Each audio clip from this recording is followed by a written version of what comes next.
Have you ever planted something, desperately excited to see it flourish and grow into something lovely and bushy, but then in reality, when this time comes, it ends up being a flimsy mess? Well, we've all been there, so what can we do about it, and how can we stop it? That's exactly what we're going to be diving into today, as we look at the simple and clever ways to stop this happening. My name's Thomas, let's have a look. To begin with then, I feel it would be best if we actually look at why this actually happens. Really, there are two main ones which we can concern ourselves with. The first then is just that the plant isn't getting enough light. This causes the plant to basically be led by a process known as phototropism, which is basically where the plant prioritises trying to grow directly towards the light, and annoyingly, this is at the expense normally of a nice strong sturdy root. And then obviously it can then reach the light, but when it does, it'll be so tall that it'll just end up flopping over. So this is one scenario we definitely want to avoid. How can we try and get around this then? Really, if you've got plants in pots, an obvious one would be to just try and move them and put them in locations where they're going to be in more direct sunlight if that's what they need, or just in an area where there's a bit more sun. So just pick them up, move them somewhere nicer, and you should see, especially in young plants, that they start to develop and become a bit stronger than they were in those darker, shadier spots. Obviously, for plants which are being grown in raised beds or containers that can't be moved, it's often quite difficult to then try and move them once they're there. So really it's best to maybe for the next year try and plan or consider different spots where the plants can go, just so you can try and sort out the plants in special ways, that the ones which want more sun are in the more direct sunlight and the ones which are happier in the shade. So you can probably put some of your brassicas more on that slightly shadier side where it's more dappled shade or a little bit less sunlight. And by balancing out things in this way, you can help to just maximise the priorities of your plants as best as possible, and obviously that'll make them as healthy as possible. The second one then is overcrowding. Really, it's a similar process to the first one. Basically, because there are too many plants in one spot, all the plants are competing with each other a lot for the light and other nutrients, so it can sometimes cause some to become a little bit nutrient depleted and also quite leggy sometimes. So to try and get around this, a good practice which you can start to carry out is just thinning out plants. So this is where it's good to then plant in grids or plant with nice gaps between plants, just to give them a little bit more room and a little bit more light.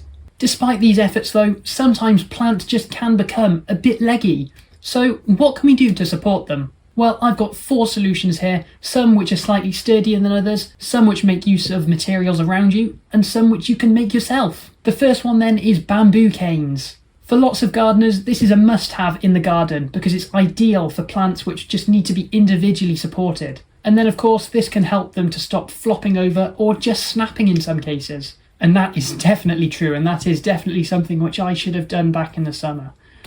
Oh, I miss that cosmos. At the moment then, I quite like to support all of the cosmos which we've got in the garden, well, the cosmos which we've got left. I love using the bamboo canes for this, simply because they are quite discreet and can be hidden up the stems of the plants, so it won't affect the visuals too much. If you do want to use bamboo canes, but you're not willing to go out and buy some and you want a more sustainable approach, what you can do is grow some yourself. Now, this might seem like a bit of a far-fetched approach for some, and quite a lengthy, pointless process in a way, but really it's one of my favourite things to do, because then you've got a constant, endless supply of free bamboo. What I like to do then, normally at the end of each growing season, is just see what thicker bamboo canes I've got growing, chop them back, trim them up, cut them to size, and I've got some nice bamboo canes ready to use for the next growing season. It's worth pointing out that some plants do want to become quite leggy, such as your runner beans, so I find using bamboo canes perfect for these because it lets the runner beans slalom between the two or spiral up one. The possibilities are endless. The next one then is these metal frames or canes. To be honest, they're not ones which come out too often, but I find them ideal for the larger shrubs which often weigh a little bit more and need a little bit extra support, because it's a really good way of helping to just stop their spread everywhere, such as with my fuchsias here. In terms of actually fitting them then, it's really straightforward. Because of the 2 prongs on either side, you can basically just push it into the ground and you're good to go. So at the minute, along with my fuchsias, I'm actually using them to support this giant cosmos, which has actually got quite out of hand, but it's definitely nice to have. Although it is encroaching a bit on my onions, so this should help a bit. Okay then, what's next? I think we should have a look at trellises. I think these are amazing for back walls or fences, just to try and block out that horrible brick red which just stares us in the face. So by having the trellis on them, it then obviously allows you to grow stuff up them and provide a nice green wall, which is a little bit more attractive, don't you reckon? While this is more suited for your climbing flowers like your clematises. Clementine? I'm not sure, maybe it's just clematis. Anyway, it's good for clematis and sweet peas, but also you can use it for your runner beans and other equivalents. But normally I like to use it just to have a nice flower growing up the back, or not one flower, several flowers growing up the back, just to provide a nicer display. I love this one, it helps to maximise your growing space and make the garden look a whole lot greener. Well, we've looked at 3 options which can be bought, but maybe you want a more DIY free approach. And I have to say, this one is ideal for younger or smaller plants. So in your free time, why not head over to the field or a green or anywhere near you which has got some fallen branches and take them back to the garden. From there, we can then cut off any twiggy parts or parts which we don't want, like any leaves which are left over, and then we can chop them up into nice small pieces which can then be used as miniature stakes. At the moment then, I love using them on the kale which we've got in the ground, because at the minute they're still quite small, but obviously as they get bigger, the supports can then be increased in size and they'll just keep having that extra support rather than being completely exposed to the elements all the time. Well, we've looked at 4 options now, but you might be thinking, some of those canes and stakes which we've just put in can't possibly stand up on their own. So, how do we hold the plants and canes together so they're basically giving each other a nice supportive hug? Well, we've got wire or garden twine. While wire itself is more hard wearing and durable, so it'll probably last a bit longer, it's not necessarily the best for the plant. And it's because of this that I tend to prefer to use garden twine. And the main reason being is that it's simply just softer than the wire. So when it's wrapped around the plant, it won't end up digging into the plant as it grows or as it wobbles in the wind really. When you're tying them up then of course, it's normally better to do a knot around the cane before then doing a knot around the plant. This can just help to give the plant a little bit of wiggle room within the twine, just so that if it does continue to grow a bit, it's got some room to grow into, and it won't end up basically suffocating itself with the twine or wire, which is definitely not what we want. Well, we've now seen how we can support those plants which have become leggy or have chosen to become leggy. But how can we discourage legginess in the plants in the first place? Simple!